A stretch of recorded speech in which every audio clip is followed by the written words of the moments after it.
Le béton de propreté est réalisé avec une couche de béton maigre d'environ 5 cm d'épaisseur. Ce béton de propreté facilite le nettoyage du fond de fouille.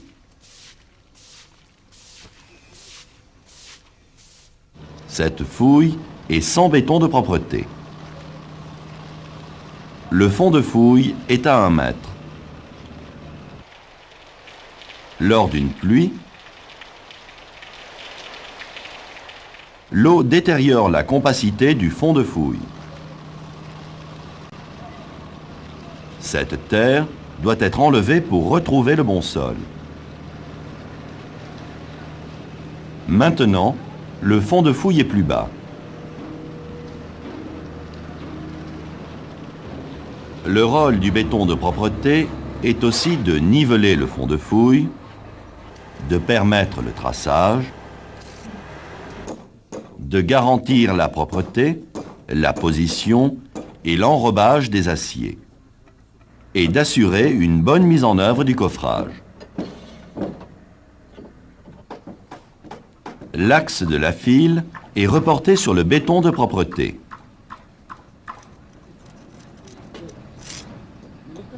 La largeur de la semelle est tracée. Les réservations sont tracées. Les arrêts de coffrage sont cloués.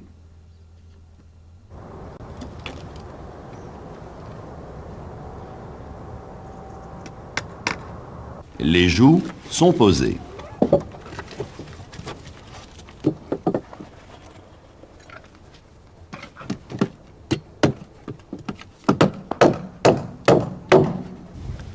Les joues sont mises d'aplomb et stabilisées.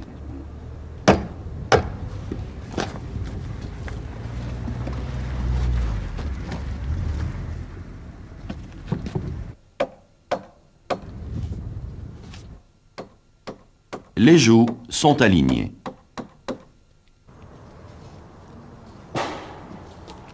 Dans le cas d'armatures préfabriquées, un contrôle du montage est effectué à la livraison.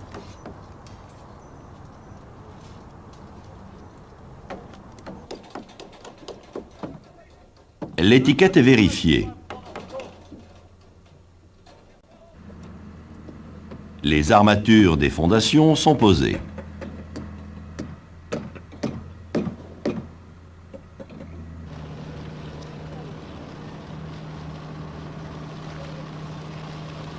La semelle sert à répartir les charges du bâtiment sur le sol.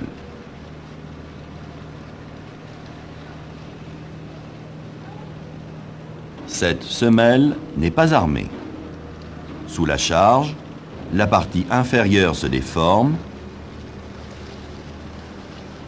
Cette zone travaille en traction. Cette semelle est armée. Les armatures reprennent les efforts de traction.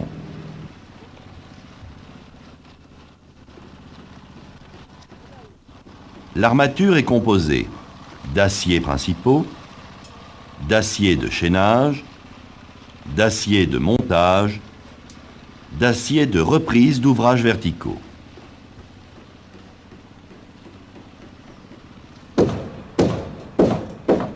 La complexité et la diversité des types de fondations obligent à respecter scrupuleusement le détail des plans de ferraillage. Il faut assurer le recouvrement des barres d'acier. Ce recouvrement est en règle générale de 50 fois le diamètre.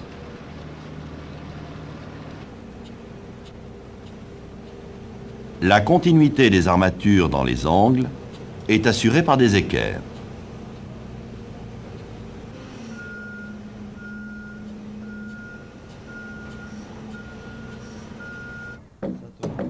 Les cales d'enrobage sont posées. Les réservations et les fourreaux d'hiver sont posés. Les attentes complémentaires sont ligaturées.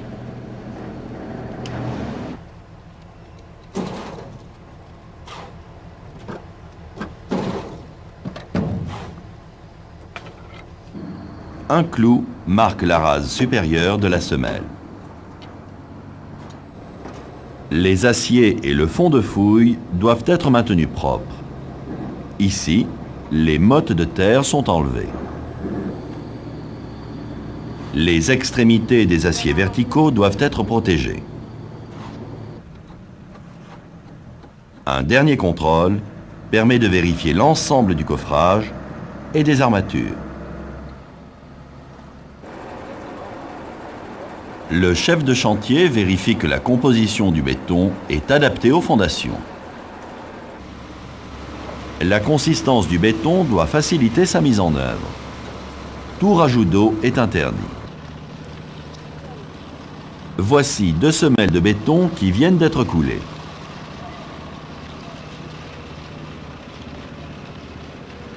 Le béton de cette semelle a eu un rajout d'eau. Cette semelle a été coulée avec un béton sans rajout d'eau.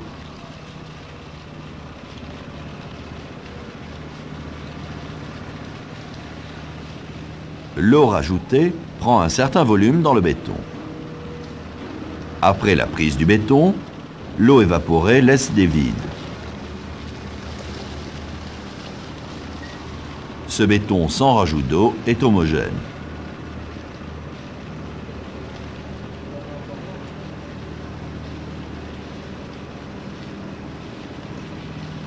Le rôle essentiel du béton est de résister à la compression.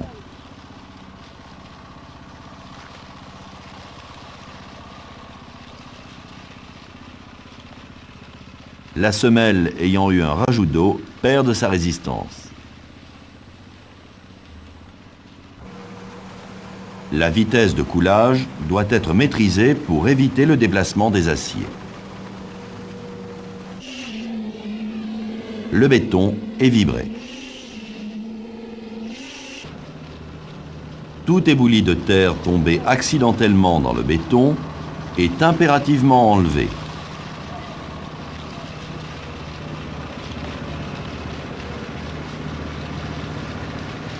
Le béton est arasé à la bonne cote.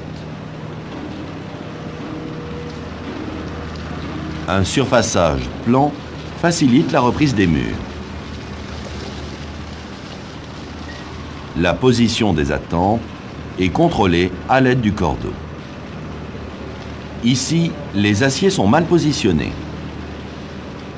Les aciers sont redressés pendant que le béton est encore frais.